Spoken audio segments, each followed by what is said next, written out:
Добро утро, почитувани слушатели на Радио Лидер.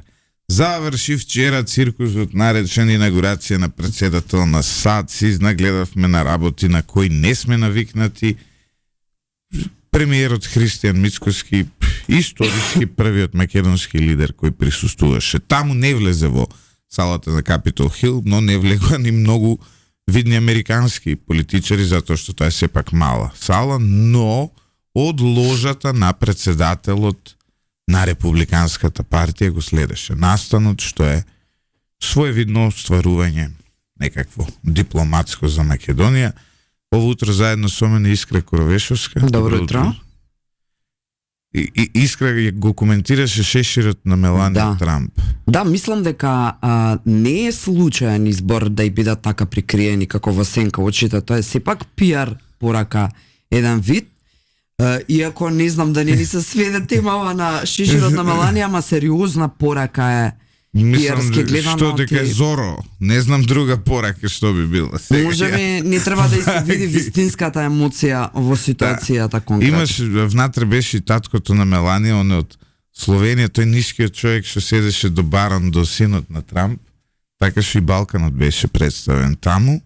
Внатре на еден или на друг начин, во секој случај Трамп уште вчера ги направи првите скандалозни политики, потпише извршни уредби со кои Америка се повлекува од Светската здравствена организација, потпише уредби со кои практично се повлече од Париската конференција за против климатските промени, се откажа од борбата за нула загадување, ги ослободи сите оние кои влегува во Капитол Хил пред 4 години.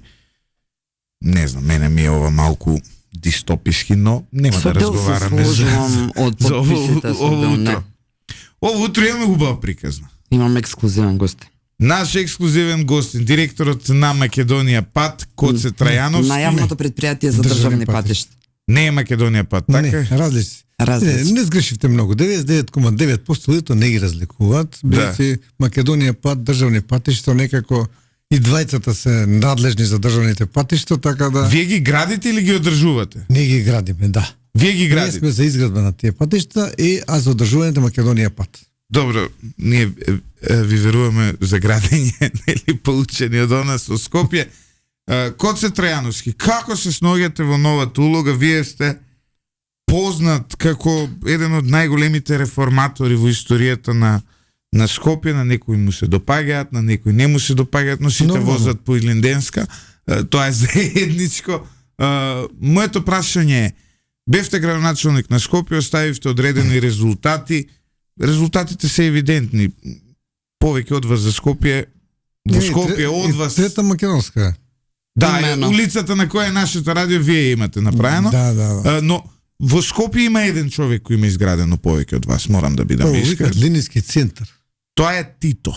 Единствено Јосип Броз Тито има изградено повеќе од Коце Трајановски. Вие се наоѓате убедливо на второто место и потоа има многу празни места, па ќе дебатираме. Имаше, се извинувам што ве коригирам, имаше еден градоначалник од Тресонше. Значи, тоа исто сепак е еден... Кој? Пред 40 година, да. Пред Втората светска војна. Да. Значи, тој е веројатно на трето место од Тресонше. Тој е на прво место, па после може да се каже дека после него сме ние. Како се сноѓате во времето на Тито? Сепак. Не, пред Тито е тоа. Тоа во времето на Хитлер. Добро.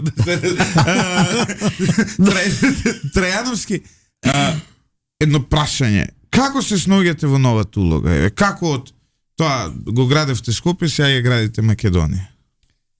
Благодарам на можноста да присуствувам на Радио Лидер. Како се снаоѓам? Морам да кажам дека се обидувам да се снајдам, бидејќи сепак ова е една голема функција, државна функција. Под надлежност се сите државни патишта во Република Македонија. Значи автопати, експресни патишта, регионални патишта и некаде должината може да му е околу 5-6 илјади километри одржување на тие патишта. Значи си има свој систем на работа во кој што се трудам првин да го научиш системот на кој што е функционирало тоа предпријатие и потоа полека да го менуваш и да му давате за некоја своја, наречем, свој импулс и свој систем, свој начин на работа. Инаку, на било која функција да дојдам, значи се посветувам целосно, веќе сепак мислам дека е тоа благородно некој ти даде таква функција или да имаш таква функција, особено кога беше на градот Скопје. Тоа е ретка можност. Така и тука, значи први да се осознаат начините на работење, за да преминот од постојното работење на следното да биде полека и да биде што побезболно да биде. И сепак не можеш да направиш некои големи, рапидни измени, да воведеш новитети пред да осознаеш постојната работа. Да, ама за 10 дена отворивте 3 делници, тоа сепак е... Да се надоврза, може на твоето прашање. Да. Отворивте 2 делници, една кон... Страцин, Длабочица, Крива Паланка. Да, добро, тритата е Една е таа, Страцин, Крива Паланка. И втората од Градско до Дреново. До Дреново, да. Она бензинската пумпа на Мак Петрол према Кавадовци. Уште колку вакви патишта изгради СДСМ кои не успеа да ги отвори, а вие сега ќе ги отворите? Значи тоа ми е прашањето. Има ли уште нови, пошто вие нели били изградени од СДСМ, 7 години ги градеа, но ги изградиле 15 километри 7 години, тоа е негде километар и пол годишно. Отприлика до добра, не, 2 километра, 2,1,5 километар годишно, навистина добар успех на Социјалдемократскиот сојуз на Македонија, но уште колку вакви патишта СДСМ и изгради со кои вие сега ќе се закитите со перијата од нив? Видите, морам да ви кажам дека сепак резултатот, тоа е сежавата на патиштата, не е само моја придобивка, да речеме, или мој ангажман, значи мој резултат, мој производ, туку сепак тоа е производ на една тимска работа, почнувајќи од владата, од ресорното министерство, од институциите кои што помагаат или треба да помагаат и кои што е се во функцијата на изградба на тој пат, и мислам дека успеавме за кратко време сето тоа да го координираме, значи и премиерот Христијан Мицкоски, особено исто ресорниот министер Александар Николовски, имотно-правно односи, значи управата за имотно-правни односи, Агенцијата за катастар тука, Државното правобранителство, значи Бирото за проценка, се е тоа во функцијата на изградбата на овие патишта. Се враќаме назад, се извинуваме, почитувани слушатели. Се случува кога имате работа со техника да има мали проблеми. Трајановски, прекинавте во однос на тоа кој ги градел патиштата, како се граделе? Да, значи кажам дека ова сепак е плод на една тимска работа. Почнувајќи од владата, ресорното министерство, соодветните институции. Ќе се заблагодарите ли на претходниците? Јавно. Да кажете, ви благодариме што направивте се. Да, значи сепак оние кои што го изгради овие патни правци. Се работниците на крајот. Не, зборам на претходните, значи кои што биле на овие функции, дали е министер за транспорт и врски, дали е премиер на влада бил или пак бил директор на едно предпријатие. Јас си во говорот се заблагодарив за до тој степен што го направиле патот, независно што не е тој направен. Мислам дека секој оној што дал и најмал допринос треба да му се заблагодариме. Независно дали тој успешно, неуспешно, побрзо или поспоро го направил тој пат, сепак има удел во тој пат кој што го направил.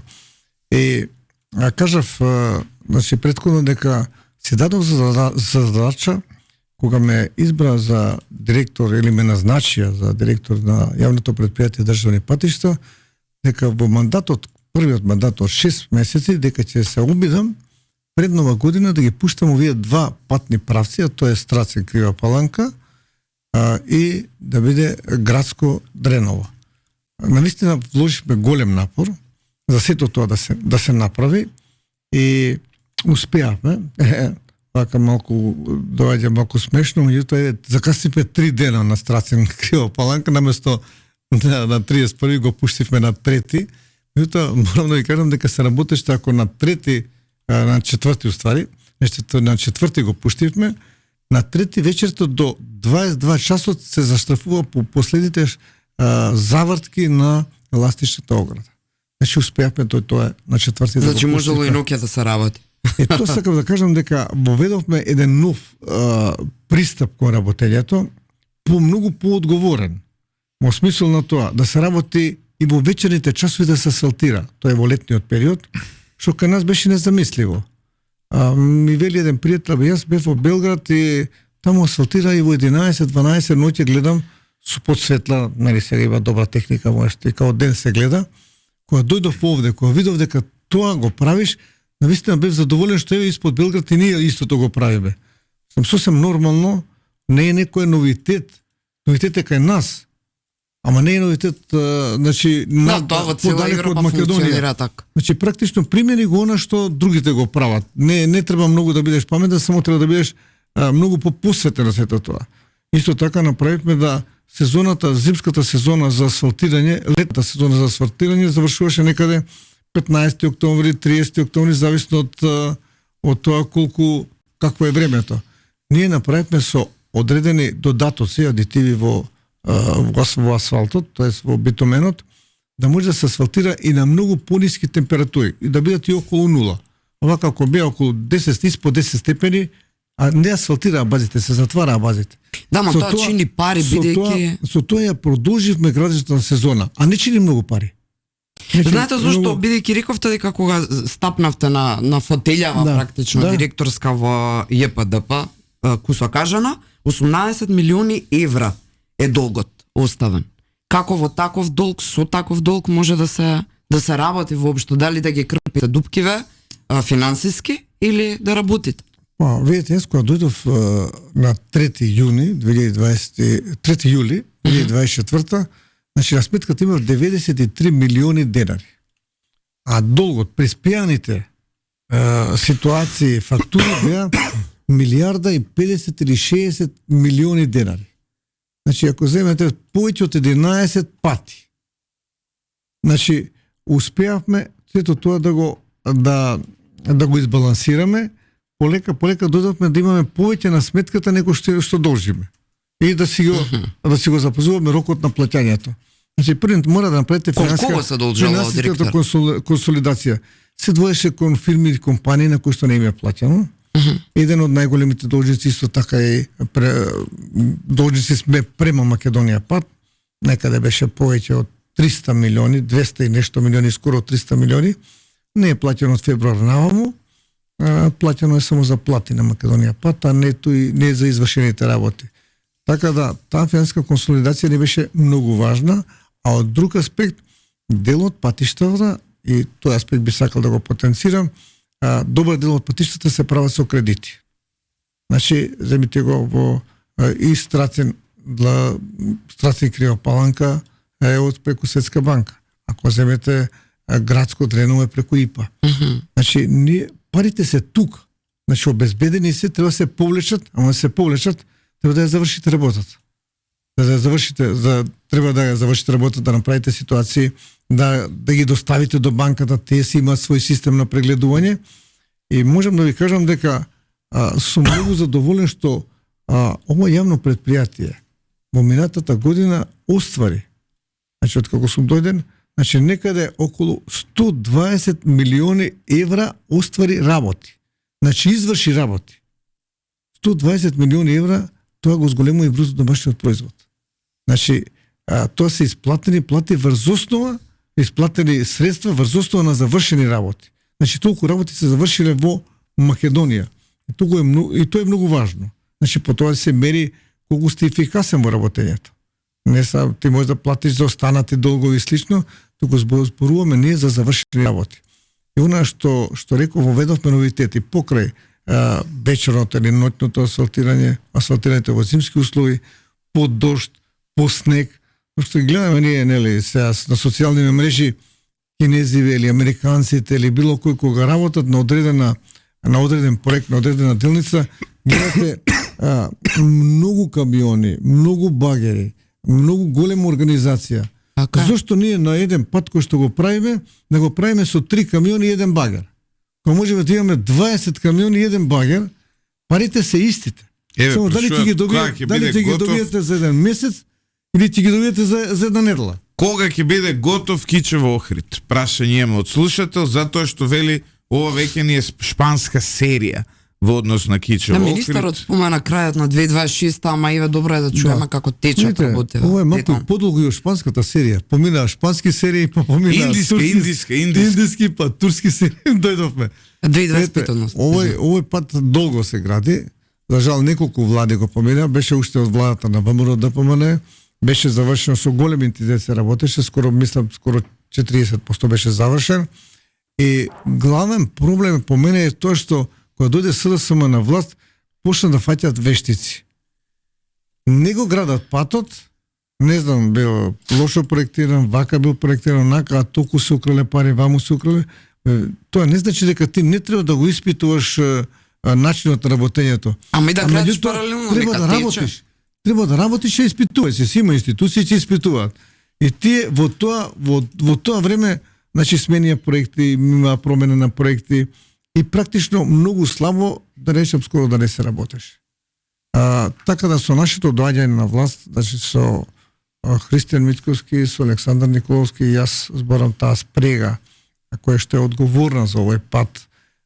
Вложивме многу напори да ова го откочиме. Дури го сменивме законот за да се откочат одредени процеси кои што беа запрени во смисол на барање на изведувачот, во кој што не сака да предходната гарнитура не сакаше да влезе во тие промени, а тие се неопходни промени кои што се реалуваат секаде во светот, па и кај нас. Зашто кога се градат патишта или имате работа со природата, значи никогаш не можете да бидете на сигурно дека таму кај што ќе стапнете дека онаму како што сте предвидувале така е и на теренот. Во смисол на какво е земјиштето, во смисол на тоа како ќе Да, ама никој нема да ви замери заради природните услови и дадени ситуации. Тие што ќе замерат ќе бидат многу малку и ќе бидат можеби малку и некои смешни.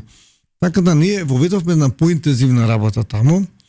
Го гледаат граѓани, го видоа дека ова лето навистина многу интензивно се работеше, дури и на октомври па и ноември фатиме со работа и сега се работат одредени позиции кои што може да се работат во овие услови.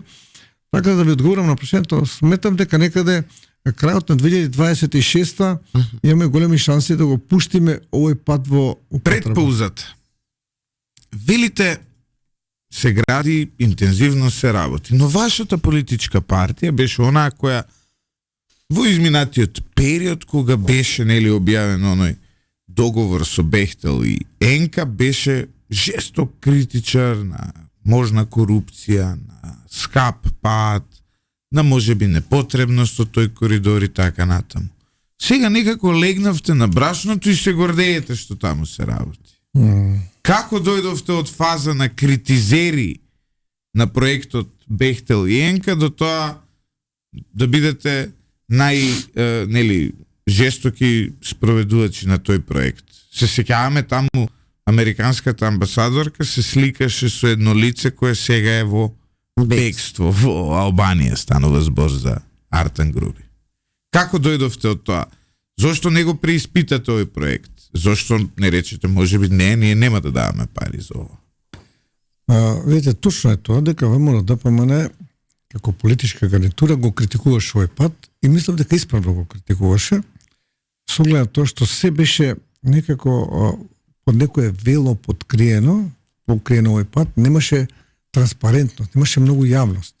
И знаете дека и министрот за транспорт и врски неколку пати се кажа некои податоци кои што беа податоци кои што не треба да се кажуваат кобајаги, тоа мислам дека бидејќи се работи за парите кои што треба да ги плаќаат нашите граѓани, тоа треба да биде јавно и транспарентно. Тоа беше проеден. Зошто да биде толку тајно? Да, го видовте договорот на дигресија само? Отинели имаше некои 200 страни спорни кои никој го видел, јас меѓутоа има стручни служби кои што го анализираат и ми пренесуваат. Значи тоа беше едното е тајноста. Второто е самиот проект. Значи немаше проект, туку имаше проект, во смисла немаше основен проект. Туку имаше овде ќе поминува, ваму полево, подесно, меѓу меѓу овие планини ќе поминува, значи не се знаеше трасата. Ние сега пред да го испроектираме, ние сме подпишале договор колку ќе биде тоа. И трето, неподготвени влегуваме ние.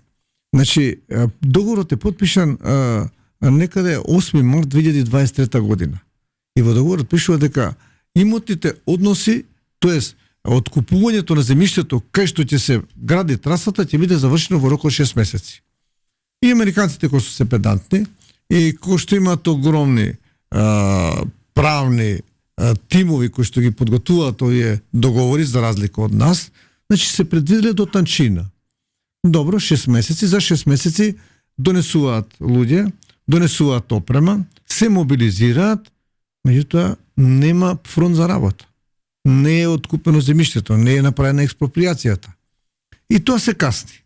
Кога дојдов имаше на едно многу мал процент од таа експроприација, а не им платиме пенали. Они си напишале. Да, таа механизација си стои, таа треба да се плати, што е сосем нормално и сосем природно. Значи, и како Се не држава, плаќаме, а не се гради ништо, а така? како држава сме биле неодговорни. Дали се уште стои таму работата, а ние плаќаме пенали или излеговме од Не, таа видите, фаза? излеговме од таа каша, го кажав и тоа, дека интензивно се посветивме на тоа. Ќе ви кажам уште еден податок кој што за мене беше вака фрапантен и зборува за малку поценувачки за нашата држава, да раководниот тим од Бекстел и Енка, од неколку луѓе, тие одеа по институциите наши, одеа во Министерството, одеа во имотно правни односи, да за експроприација да решават. Одеа во катастар, во АКН, во Агенција за катастар и недвижности. Одеа во Министерството за земјоделие, ако има пренамена на земјиштето. И сега кога дојдов и они ми кажуваат, ваму сме биле, што има вие таму да одите? Веќе дојдете кај мене, јас сум директорот на јавното предпријатие државни патишта, кој што сум одговорен. За да може, одговорен сум да ја направам експроприацијата и да ве уведеме во работа. И да ви кажем, еве го фронтот 10, 5, 10, 15, 20 километри, слободно може да си работите. Ги свикувам кај мене сите институции, доаѓаат веќе восстановивме една пракса 2 до 3 пати месечно да се соберат сите државни правобранителства на Битола, Прилеп, Тетово, Гостивар, да не зборам за Синохидро надолу, значи тоа се државните правобранители, тука се директорот и одредени постави од имотно правни односи, тука се од бирото за проценка директорот и останатите, тука се од катастар се тука се од земјоделие, бидејќи одредено земјиште дадено под концесија. Тоа треба концесијата му се одземе, да се процени колку е таа губиток него, па да му се плати сето тоа или да му се даде некоја замена. И после 2-3 состаноци од Бекстеленка велат, па ова е добро. И ние дојдовме до степен да сме еден чекор пред нив. Значи ние им даме фронт за работа. Прилеп Битола го пуштивме, го видовте тоа. Го пуштивме бидејќи им отвориме фронт на работа од 6 до 8 километри. И веќе сме напред и за останатите. Како они се движат со нивното работење, така ние пред нив го расчистуваме земјиштето. Така да тоа беше еден од клучните проблеми кои што оневозможуваше да почне да се работи на овие патни правци. Ама сериозно суми на пари се историја за надзор. Сега ќе го пуштиме, сега почна делимично се работи, меѓутоа овој месец ќе почне да се работи и Тетово Гостивар. Тоа ќе биде исто така една делница која што ќе биде доста проблематична, со оглед на тоа што се испреплетува со постојниот пат.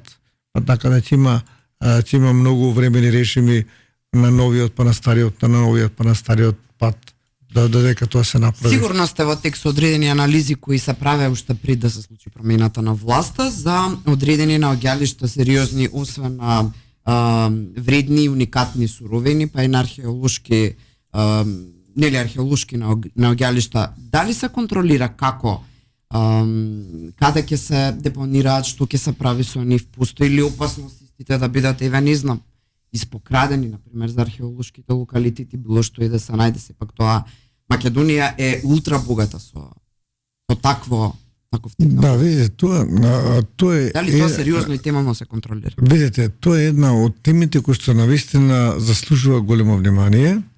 И затоа кога реков не се знае трасата, каде би да се прави трасата, би требало да се гледа какви наоѓалишта има историски, културни и слично. Така да имаме ние над гости исто на наоѓалиште кои што значи потрошиме многу време додека се испита целото тоа и ние практично тоа наоѓалиште го заобиколуваме. А трасата била предвидена да биде многу блиску до нив, па да речем дека и дел од косините во добар дел зафаќа во него или пак се материјал требаше да се зима. Значи ова е добро да се знае дека се исто така сега еве се најдоа златни маски и останатото во делот од Требеништа према Ќафаса. Тоа е четвртата делница што треба да се прави исто преку Бекстелиенка. И сето тоа го правиме преку музеите, преку археологија. Значи без нивна согласност ние не може да не работиме и не треба да работиме. Некојаш сме не во застој, туку го решаваме проблемот и со 2 до 3 и повеќе месеци. Сепак тоа е културно богатство кое што треба да се зачува. Да, минатата власт немаше одговори на овие прашања и беше затоа и недовербата, затоа и се. Па видите, минатата власт не дојде до тоа за да може да бидејќи не ги воведува во работи, не ги дојдоа до наоѓалиштата, и претходно рекол самиот систем. Системот е први да се види трасата каде е, да се направат проектите или пак тој кој што ќе го добие да го прави проектот прво, па после да почне да работи. А ние работиме паралелно. И проектираме и се изведува. Може би тоа е добро, меѓутоа треба многу добра организација и координација меѓу сите институции за да може тоа да се работи без престан. Соработката ви тече со Бехтелиенка, немате проблеми во однос на комуникацијата, во однос на нивните барања, отинели заканите за пенали од страна на минатата власт беа сериозни, дека ако не се продолжи дека Македонија ќе плаќа пенали, дека не знам, тие се децидни од другата страна на договорот од Бехтелиенка и така натаму. Имаат разбирање за се тоа. Еве менувате начин на работа, заобиколувате траси и така натаму. Тука немате проблемски никакви ситуации. Не, имаме во координација сме со нив, да речем, еве и денески имаме во владата координација со Бехтелиенка, покрај тоа што кај мене во ЈПД има почесто и повремено и во владата со министерот за транспорт и врски. Значи имаме, да не речем, секојдневна комуникација. Они гледаат дека ние сепак сме посветени на ова, за да им се даде фронт на работа, да може да си работат тие и да си ја завршат. Кога секоја компанија сака да го прокнижи овој проект и да биде успешен проект. Не една компанија која што е сериозна не би сакала тоа да не биде направено. И затоа и толку се ангажираат и ние како држава треба сепак она што е нашата обврска да си ја завршиме таа работа. Така да немаме проблеми во комуникацијата. Иако има голема недоверба кон нас, е со оглед на тоа што мислите дека овде ништо не функционира. Значи ние сепак си имаме институции кои што се професионални. Меѓутоа првите луѓе кои што ги водат и оние кои што треба да ги организираат, тие се оние кои што потфрлија. И заради тоа се стекнав дојам да ние сме неорганизирана држава, туку имаме некои институции кои што се така добро некоординирани. На вистина не можам. Ми беше мене многу. Милам на прилично оптимистички да верувате дека ние сме организирана држава. Не, дека можеме да бидеме. Можеме да бидеме организирана држава, ама не можеме да бидеме тотално неорганизирани. Како да сме некоја афричка држава, значи овие три субјекти, овие 4 субјекти кои сме тука воопшто не комуницираат меѓу себе, барем минимално. Значи мора да се знае дека кога тие преземеш таа обврска, ти мора да си ги организираш тие институции. И тоа е главното, мислам дека беше главниот проблем. Мора да одиме се на кратка пауза за реклами, а по паузата ја мислам искра да го притиснеме господинот Тројановски да не одговори дали има намера, аспирации и поддршка да се кандидира повторно за градоначалник на Скопје. Малку имаме неколку кандидати до сега. Во неговата партија веќе тројца јавно профилирани, тоа се Орце Георгиевски, Бобан Стевковски и Златко Перински. Да видиме некако да пробаме да го лансираме четвртиот ова утро. Одлично, има и од гледачите забелешка дека тонот му малку оди горе-долу, ама ќе не извинат и ќе не разберат дека сепак е техника во прашање, кога емисија во живот, тоа е тоа. Да. Се враќаме назад во студиото на Радио Лидер со нашиот гостин Коце Трајановски. Трајановски, ајде да затвориме дилемата. Имате ли амбиции да се вратите повторно да го водите град Скопје? А зошто прашуваме, бидејќи луѓето веруваат во тоа што сте го правеле, евидентно е, како што кажа Златев на почетокот на емисијата, значи не е дека ветераме вие да се само пофалите, туку тоа е просто така и очекувано е да ве прашаме и луѓето чекаат одговор. Видете, ова е прашање кој што лебди во воздухот А сигурно секојдневно го добиват. Во градот Скопје. Ме среќаваат луѓето, ме прашуваат, се интересираат и стично, што е сосем нормално, нели? Ова е Мене прво прашање една многу значена функција покрај владата, покрај премиерот, мислам дека е градоначалникот на градот Скопје. Јас бев градоначалник 8 години на град Скопје, од 2009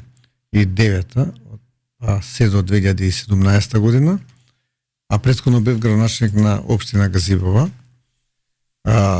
И морам да кажам дека, можеби нескромно, меѓутоа задоволен сум од она што се направи како исчекор во градот Скопје со проектите кои се завршија додека бев градоначалник во мојот мандат, благодарение на добрата организација, благодарение на давањето на можност на професионални луѓе да одлучуваат за клучните работи во рамките на нивните професии. Многу луѓе изградив тим кој што се обучуваше со нашите братимени градови низ Европа па и подалеку. Значи ги видоа достигнувањата, начинот на работење во овие градови и тоа се трудевме да го пренесеме во градот Скопје и мислам дека успеавме градот Скопје да го тргнем од она сивило во кое што беше.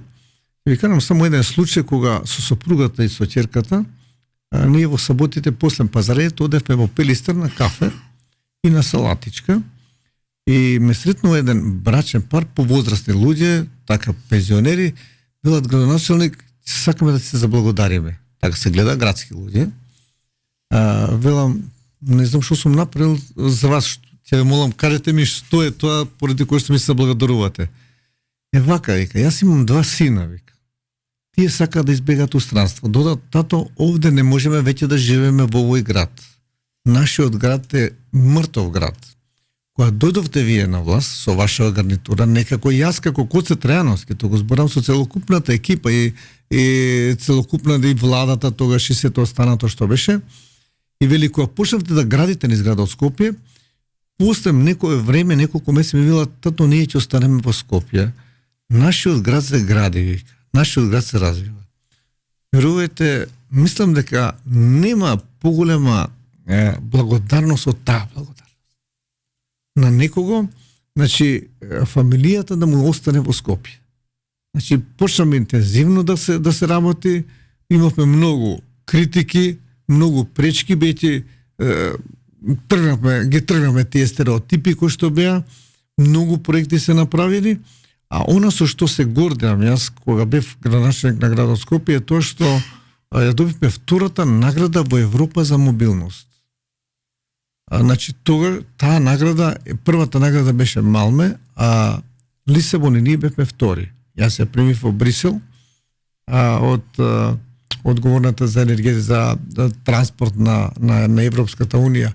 А тоа е благодарение на воведувањето на автобускиот превоз, воведувањето на картичката, плаќање со картичка, благодарение на пратењето на автобускиот превоз, на велосипедските патеки кои се направија, благодарение на Центарот за управување и контрола на сообраќајот, кој што секоја раскрсница се гледаше и требаше од после година дена од моето заминување, бидејќи сепак бев 2017 дојде друг градоначалник, да биде адаптивна контрола, адаптивно управување со семафорите во градот Скопје и тоа го препозна Европа, дека ние имаме голем исчекор, кај сме били, кај сме и ние вративме довербата во граѓаните да може да се возат со јавен превоз и алтернативен превоз со правењето на велосипедски патеки, со електрични автомобили и сето тоа, кое што влијаеше многу за да граѓаните доведат до вербата да ги остават своите автомобили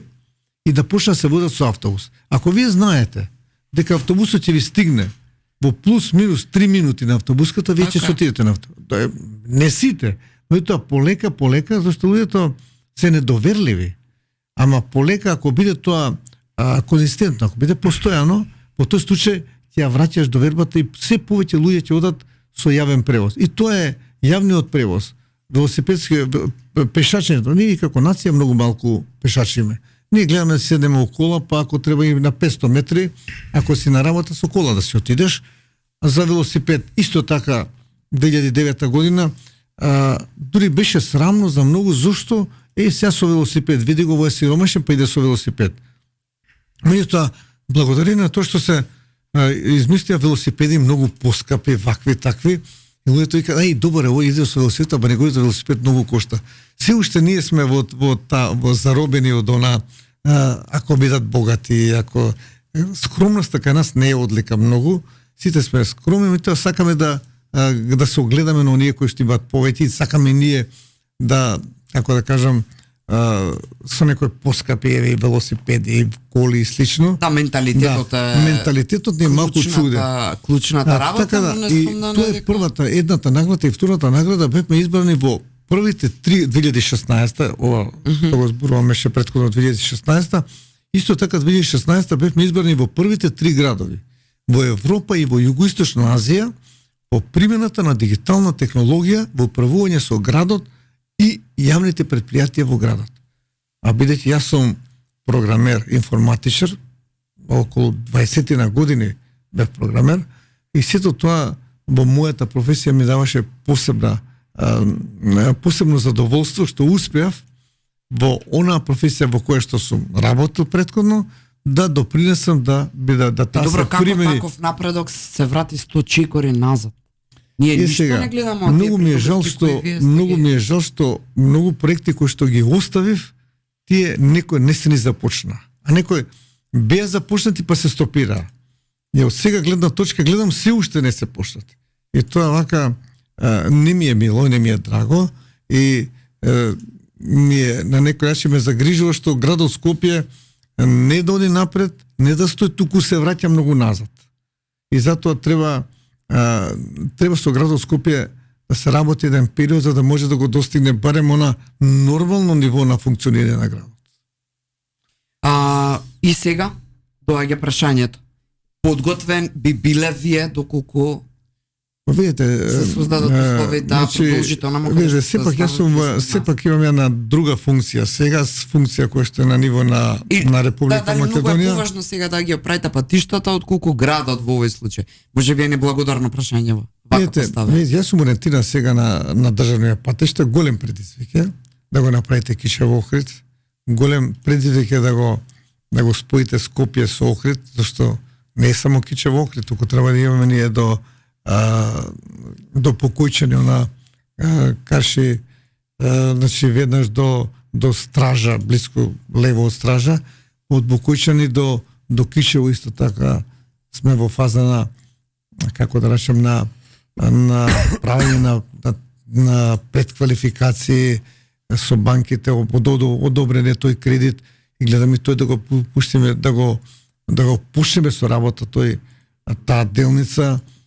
Се надам дека при крајот на годината ќе успееме, доколку добро вака својски запнеме малку да работиме и со тоа од Скопје до Охрид да одиме да патуваме за час и половина и да биде многу побезбедно и поудобно. Така значи, голем предизвик ми се патиштава сега, така да не сум размислувал многу за градот Скопје, барем во моментов. Така, значи амбициите ваши се концентрирани тука каде што се и повторно неблагодарно прашање, ама тоа е нашата работа новинарска. Колку е за нас неблагодарно, толку и генерално за гостите кои ги спрашувам условно кажано. Во кој од тројцата кандидати еве јавно веќе на некој начин изнесени, иако не се уште официјално, гледате најголем потенцијал да работи како Коца Трајановски? Што работеш? Во град Скопје. Нема лесно не е лесно да бидете кај нас на интервју и не се лесни нашите прашања. Види. Сосем е нормално. Овие прашања се сосем нормални, веќе граѓаните ги очекуваат, ги чувствуваат. Многу е важно. Прашуваат, се интересираат. Многу е важно и што мисли кој се треба. Зависи, видите, нивното живење зависи од кој ќе биде првиот човек на градот Скопје, кој ќе биде моторната снага, кој ќе биде визионерот на градот Скопје, кој е оној кој ќе им ги подобри условите за живење. Видите, многу е неблагодарно да кажам кој би бил. Меѓутоа, сепак, вие знаете дека се прават анкети и според мене би требало да бидат што повеќе анкети да се направат, што повеќе истражувања да се направат и да се изведе соодветниот кандидат. Да не се гледа кој до кого е поблизок, кој со кого има повеќе врски и слично, туку да се гледа кој ќе допринесе повеќе за градот Скопје. Тоа ќе треба да биде главниот мотив. Така јас во една прилика ми велат како стана градоначелник на градот Скопје. Па да, велат кој е тој Куца Трајановски, па сега да биде градоначелник на град Скопје, кој е градоначелник бил на општина Газибова, на една условно кажано селска општина, со оглед на тоа што има најголем број на население кој што се од селата. И тоа е Дражота, таа општина, и мислам дека е многу посакувана општина, би требало да биде во другите општини.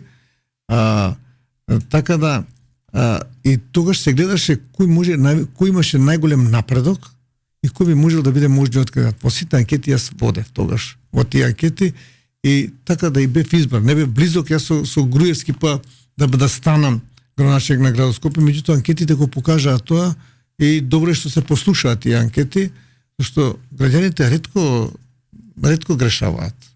Некојаш можете да ги залажете во одредени моменти, меѓутоа имаат, како да речам, историја и паметење што било, како било, грешките ги знаат и слично, така да треба да се слушне гласот на граѓаните. Да, се случи тоа со Арсовска, на некој начин и дадоа шанс, верувајќи многу повеќе можеби во партијата која што ја поддржа отколку во неа. Самата, иако во тие моменти, оноку колку што знаевме за неа, беа ветувачки концепциите, како Даниела Арсовска, како проект сте комуницирале некогаш со неа, сте имале прилика додека е градоначелник да поразговарате едноставно, да видите зошто работиве се вакви какви што е. Ова е малце така. Може би наивно прашање, меѓутоа чисто не.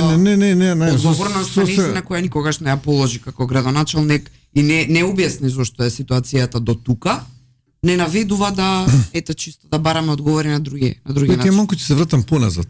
2017 кога дојде господин Шилегов, една, два, три пати му се јавив. Значи се обидов да му се јавам и да му кажам кој од проектите според мене треба да ги интензивира. И кој се, како да кажам, би му донеле поени пресе на него. Тоа се во интерес на граѓаните, бре. Да, бидејќи сепак знаеш нешто кој ќе направите и кога сте во одредена фаза сте го донеле, сакате тоа да биде докрај направено. Не ми дигна телефон ниту еднаш. Добро, велам, не сака да комуницира. Со Арсовска во кампањата учествував, бидејќи се огледа тоа што беше поддржана од ВМРО ДПМН. Меѓутоа, после кампањата, јас си честитав со SMS порака, не сме се слушале ниту еднаш. А можела да го искористиваш од 2 мандати? Па види, јас би сакал да допринесам со оглед на тоа што имам историја во работењето на градот Скопје и со оглед на тоа што имаше проекти кои што можеа да ја донесат пред се бенефит на граѓаните, а после и на градоначалникот на градот Скопје. Меѓутоа, за жал, немаме комуникација, не знам зашто, а би било добро да се има комуникација со било кој од претходните, независно дали е од иста политичка партија, дали од различна политичка партија, сепак ние сме, за разлика од другите, бирани од граѓаните. И градоначалникот на град Скопје и било каде е пред се граѓанска функција. Треба да се заборави која партија оси припадник и која партија те поддржала во тоа. Треба да бидеш ориентиран према граѓаните. А ќе бидеш ориентиран и граѓаните ќе те цената ако направиш нешто. Не со зборување, туку со дела. Господине Трајановски, јас да не може би и Златев сака нешто да кажам. Не. Ме интересира зошто во Македонија генерално, во било која општина, збориме сега за локалните самоуправи, повторувањето на или нели добивање на нов и нов следен мандат градоначалнички се сваќа како можност да се украде уште повеќе, додека во европските градови гледаме континуитет, доколку одреден градоначалник му се повтори втор, трет, па и четврт мандат, само прави многу повеќе и тоа изгледа дека функционира локалната самоуправа, општината, жителите се задоволни. Зошто кај нас е проблем кога ќе се повтори градоначалничкиот мандат и се оди кон тоа да се удри гарнитурата? Не велам дека не е така, бидејќи во минатото ние со децении сме сведоци дека општините повеќе биле искрадени отколку што реално добиле граѓаните. Не секаде се разбира, со чест на исклучоци. Прашањето ми е зошто кај нас врвот, односно градоначалникот, менталитетот, мајндсетот или како сакаме да кажеме е ориентиран кон тоа да повеќе лично се задоволи отколку што да направи добро за општината, па се бори за втор мандат, за повеќе своји провизии, за повеќе своји остварувања отколку за општината. Дали можеме и дали конечно тоа ќе се смени? Се менува ли е? Видите, тоа е резултат на севкупната состојба во една држава. Значи, во општеството во кое што живееме. Спомна Злата во Лондон 3 деценија градоначалникот. Значи, јас како градчик на градот Скопје беше претходно, ама и сега сади кане втор мандат, ако не се лажам. Единствен, обично сегде во сите стабилни општества, кои ќе видите градоначалник, тој обично подолго време е на таа функција и гради една стратегија за градот. Најуспешните примери на градоначалници низ Европа, зборуваме, биле по 20, по 30 години градоначалници. Видите, значи, една од индикаторите на едно стабилно општество е колку имаш градоначалници кои што се со повеќе мандати. Јас се сеќам во значи 96-та година првпат почна да со сменување на законот за локална самоуправа да имаме градоначалници, претходно беа председатели на совети. Значи се менува, немаше ретко кој што имаше, многу ретко кој што имаше некој 2 мандати, за 3-4 веќе да не зборуваме. Полека кога дојдеме 2005 година веќе почна по 2 мандати, по 3 мандати да видат. Началникот на Битола, на Преглеб, еве и на останатите. И тоа зборува за едно општество, стабилно општество, стабилно во смисла на тоа што има добар правен систем, има добро изградени партии кои што имаат добар кадар, значи граѓаните исто така, значи доста на еден демократски начин бираат најсоодветните луѓе и што е најважно имаат отчет, има контрола на нивното работење и финансиско и правно и да речам во реализацијата на проектите.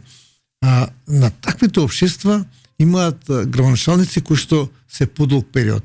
Еве јас имам можност со господин Хојпол градоначалникот на Виена, тој беше 18 години тогаш, може би повеќе, после тоа не го пратев. Ако земете градоначалникот на Љубљана Јанковиќ, може би му е 5-6 мандат, на Бандич на Загреб исто така, заради тоа што во првиот мандат вие учите, а да речем пола мандат, па некојаш и целиот мандат, вие се осознавате. Уште не може да ги давате резултатите кои што би требало да ги дадете како прв човек. Веќе вториот, третиот мандат, вие знаете скоро се и сте ориентирани према нови работи, поефикасно работите, посоодветно работите према барањата на граѓаните. За жал кај нас тоа не е случај и кај нас има еден менталитет. И па добро е, доста му еден мандат, па се што па и 2 мандата, па и 3 мандати ќе биде. Независно ако некој е успешен, дали е тоа во политика, дали е во спортот, дали е во бизнисот, ние тоа треба да го поддржиме. Еве го ќе направам малку едно кажување градоначалникот на Кавадарци Митко Јанчев. Успешен е во приватниот бизнис, но ето ја имав можност со него на 2 проекти да бидам во Кавадарци, луѓето го сакаат. Се бори за градот, допринесува за градот, го почитуваат, се движи, сите го поздравуваат кога дам со него низ Кавадарци. Значи, треба успешните, независно дали е 1 или 2 мандати или 3, тие треба се продолжат, ако гледаме дека ни ги подобруваат условите и ефикасно извршуваат таа Митко функција. Јанчев е доказ дека практично може да се остане на власт, благодарение на гласот на Иако има народот. приватен бизнис, значи кај нас најчесто има приватен бизнис, па градоначалникот му е или да добие некоја политичка моќ вака да биде попопуларен и Што е слично. случајот пак со Заев од друга страна, така? Па, добро, не би сакал да го Ја коментирам. споменавте Лјубљана. Господине Трановски, зошто Лјубљана успеа да не се гради внатре, туку да се задржи автентична децении наназад внатре со тие градби постојни, а да се шири во смисла на предградија и така натаму, а Скопје не успеа тоа да го направи. Ќе кажам два случаи ме посетивте за нешто што сакам да го кажам. Лјубљана, не само Лјубљана, ние ќе земеме Словенија. Менталитетот на словенците и на останатите од Белград надолу, може малку на средина се хрвативе, е многу различен. Кај нас, ако живееш на село, или ако живееш во приградска населба, во тој случај се гледа така подценувачки кон тебе. Ти не си од центар. Ние од центар сме најдобрите, најпаметните и слично. Ма добро, тоа Да не природно. зборам и за провинцијалниот дел. Тоа природно, извини, Коце, тоа е природно за држави кои самите по себе се своевидна провинција. Знаеш, кога може значи како ние повеќе, сме да. сега да се разбереме, доколку Загреб, Белград и Софија се провинција на Европа, ние сме некоја провинција на провинцијата, сега културолошки да земеме со оглед на тоа што продуцираме, како живееме, што правиме и така Така натаму. е, Сега треба да така. бидеме критични, објективни кон себе. И нормално е кога си провинција на провинцијата да го имаш овој став. Види, некојаш луѓето и не се виновни во смисло на тоа што се сконцентрира се спрема центарот или спрема главниот град. А се запоставуваат останатите градови. Тоа е болка која што сите ја зборуваме, ја зборуваат и владите, меѓутоа малку се успева да се направи, како да кажам, децентрализација на моќта, на бизнисот, на фабриките и во останатите делови од Македонија, зборувам надвор од Скопје. Така да Лјубљана беше многу природно да премиерот не живее во Лјубљана, туку живее во некое село близко до Лјубљана. Или да живее во Крање или во некое мало место друго. А тоа е едното. Второто, рековте градбите што се во Лјубљана. Мене беше гостин и јас уствари претходно бев кај господинот Јанковиќ, па така ние сме избратимени, јас се збратиме со Лјубљана и со Тирана, јас сум се збратим и со Загреб исто така. Не успев со Сараево. Така тоа е. Ја мислам дека го кажа тој Перински односно и тоа ми е, така да кажам, ми представува големо задоволство. Сега дојде тука во Македонија неговиот заменик, градоначалник за урбанизам, кој што е професор, доктор на одредени по урбанизам или по градежништво, не знам. И се шокираш. И дојде кај мене, тука и вика, господин Трановски, што е ова со градов што го правите вие? Не се видовме со него во Лјубљана. Во кој смисол, професоре? Па овие градби што ги градите, вика, ова не личи на Скопје, вика. Јас во тоа беше Скопје 2014. Во тој случај јас бев подготвен, го очекував таквото. Викам, професоре, повелете какво било Скопје пред 1963 пред земјотресот. Погледнете го, ќе ве молам. И му ги давам градбите, земени од музеот на град Скопје, како било Скопје. И улица Македонија, и Пајково мало, и сето останатото. Сега викам, гледајте го после Скопје, после земјотресот. Дали личи тоа на Скопје? Не. Дали ви имавте земјотрес во 1927 Лјубљана? Да. Дали сите градби ги вративте како што? Да, нешто. До последна цикла беше исто како пред земјотресот. Кај нас Скопје како да е нов град од 1963. Овој град има историја, има култура. Еве го сега ние од Скопје 2014. Испоредете го тоа пред земјотресот, испоредете го ова. Па вика, Треновски, па вие, вика, во ваша градска, да речам, градска политика, вие дисконтинуитетот кој што бил во архитектурата, вие го вративте, вика. Излегуваме сега пред новинарите. Едно 10-15 камери во на мало предсобје на значи во градот Скопје и го прашуваат професоре, што ќе кажете за овој циркус град, кокин град и не знам што се измислуваат друго. Атакувањата бе тоа. Вика, можам да ви кажам дека господинот Трајановски го исправи дисконтинуитетот во архитектурата на градот Скопје. Ама чекате, професоре, вие пред малку во Министерството за транспорт и врски, не знам кај било, кажавте друго, дека овој град е циркус град и слично. Да, ама вие не ми објаснивте, вика. Господин Трајановски ми со слики, ми ги покажа сликите, јас ги видов какво било Скопје пред 1963. Овој град не бил ледина пред 63 година. Овој си има своја архитектура, своја историја, меѓу другото и архитектурска историја во областа на архитектурата. И тогаш занемеа. Но добро, сега не било од стиропор. Молам? Не било од стиропор. Не било стиропор. Вели, видите, стиропорот... Морам да бидам малку циничен со вас, но дел од тие градби не го издржа судот на времето. Види, тоа е во ред. Ние збориме сега за архитектура, збориме за визуелност. Ако земете кај Тренд, од кај Тренд, па одети се до Димитрije Чуповски и лево према значи улица Македонија, тоа не е стиропор. Тоа е од силикатни гранулати. Тој.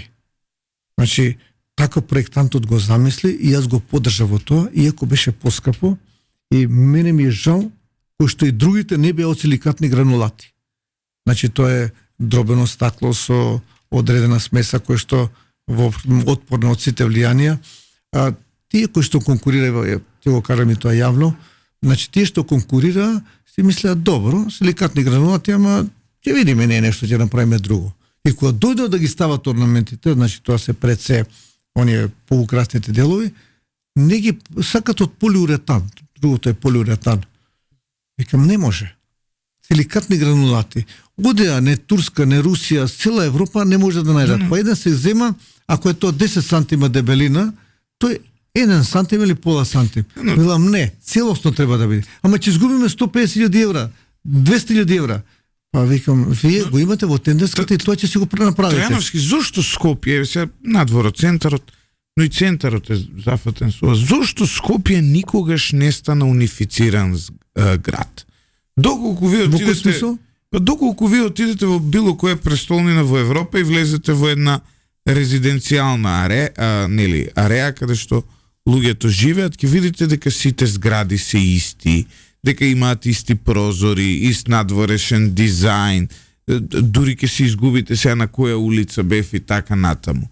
Кајнаш кога ќе прошетате низ Карпаш, кога ќе прошетате низ аеродром, ќе видите една повисока, друга пониска, една црвена, друга бела, трето одлучил да си ја прошири терасата, па некој одлучил да си ја прошири терасата и малку повеќе, некој одлучил да ја затвори терасата и вие имате една слика како да сте во некаква, знаете, во некаква джунгла, а не во урбана средина која треба да има некакви стандарди како треба да изгледа. Сега, ефтине сега визер, па сме прошетале, сме отишли до Берлин, сме отишли до Лондон, сме отишли и до Париз. И јас сега се прашувам, сега скоро Ламбет шетав низ една многу убава населба тука во центарот на Лондон, во зона 1, и гледам, викам, како бе тука на некој не му текна тераса да затвори? Толку ли се глупи овие луѓе, не се као скопјани, да ја затвори терасата, нели, да си направи плюс уште 4-5 квадрати, а таму е 10-12 илјади фунти квадрат, не е како во Скопје, сега веќе 3.000. Ето, отворите две прашања. Едното прашање околу изгледот, а вториот беше околу легализацијата или од дивоградбата, да речам во конкретно случај на терасите, значи на градувањето на некои многу убави згради. Знаете, на запад прозори кога менувате дома и ви доаѓа тој од фирмата што именја прозори и вика, знаете, тука има регулатива во, не знам, во Карпош 1 прозорите треба да бидат вакви и ти можеш да бираш само, нели, меѓу 2-3 модели, но од надвор сите изгледаат исто. Видите, тоа неверојатно. Значи, немам директни податоци, меѓутоа имате вие заштитени градби. Во заштитените градби не смеете керамида да промените без да имате дозвола од конзерваторски од ово од она, да не се смени изгледот на градбата, бидејќи таа е заштитена и представува ликот или лицето на Цел градот. центар треба да биде заштитен. Да, цел центар. Треба Али- да биде заштитен да. цел центар, Видите, затоа каде- што кога ќе дое турист и сега и вие го спомнавте Пелистер и таму се убаво ќе види споменици, ќе види барокни зградби, ама не дај Боже да влезе позади у згради да види како изгледаат. Да, Знаеш, внатре, да. позади, внатре, во самиот центар на градот и ќе види дека всушност ова е не само да е како се вика лажен сјај, туку таму може да најде и змии, може да најде и пацови, може се и се Видите, што, Прво, веројатно е повеќе. Прво, ама Видите, добро. сега ми текна мене врз основа на вашава дискусија, ваше опрашање на некој начин. Македонија има еден дисконтинуитет во управувањето со градовите и со општините. Со централизацијата се зема сите функции на општините и на градот Скопје. Тие беа мали држави. Дури носеа и закони своји.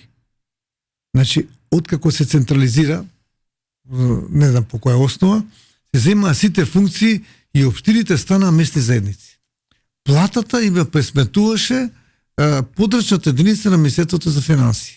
Нема економист, нема правник, нема зајавни набавки, нема ревизор, веќе нема функции, нема урбанизам. И ние до 2005 година практично бевме страшно централизирана држава. Во контекст на ова што го кажавте, тука имало инспекцијски служби. Јас се сеќавам, во Илинден некој направи полско веце, му дојде од општина Газиба во Илинден во едно страшно рурална средина да му го слушат вецето, бидејќи тоа доаѓа на патот скоро. Кај нас сега што рековте, у строгиот центар на градот ќе си направи, ќе се затвори терасата или ќе направи цела зграда, па после ќе ја легализира таа мучаер зграда. такви. Да. И во други И тоа делови. може и на државно земјиште да е. И во други делови, знаете, и во Кисела вода што се случи со еден стан да го купат, на еден стан ќе го продаде на 5-6 луѓе, па сега понатака Фиком. и Или ќе го факом, како да се вика. фиком, да, и ќе го снема после. Тој и никому ништо. Цимери Да. се зближуваат Значи, луѓето. Види, јас бев во Загреб, Љубљана, често ги орадам, бидејќи ние сме, да речам, градови кои што сме биле во иста држава, главни градови, и сме имале иста организација. Значи, исто сме биле организирани. И кога му кажав на Јанковиќ, викам, сега ја ќе пробијам правам една улица Илинденска, тогаш беше она, мислам беше чуена, па доста критикуван по таа улица. И велам, мамите, ми требат едно 3-4 стана, таму имаше до зоолошката градина, нели, паркиот кога го правевме имаше проблем, и требаше, викам, треба да откупам 3 стана. Па ми вели, Треновски, зар ви да имате кој град Скопје? Немаме, му викам. А вие, ние имаме 15 до 20.000 станови има градот Љубљана и ги дава под кирија, и од киријата после се прави секоја година по една зграда или по две, во зависност колкова вредност се тие кириите. А ние, градот Скопје, Пуик беше под градот Скопје. Се сеќавате? Да. ГТЦ, градски трговски центар. Сега Го ГТЦ поддржавија и го продадоа. Да. Пуик. А Ги ГТЦ зема сега сите приватно ли? станови и ги продадоа тие станови. Топлификација беше под градот Скопје и ја продадоа. Градските гробишта, Аде Бутел, Господе Боже, па никаде нема град кај што гробиштата не се градски. не дај Боже да- Кога бе во Љубљана ќе Не кажам дај и Боже ова, да умреш од други причини, но не дај Боже да умреш да видиш какви трошоци ќе има твојата фамилија и колку е тоа Види, се јас- скапо. Види, јас да- успеав во тој хаос да направам одеден ред малку, што се вели, донесоме не и ценовник. И имавме доста служби во кои што толку ќе биде земјиштето, толку така да околу 12.000, а со сите трошоци му може ќе го фати 20.000.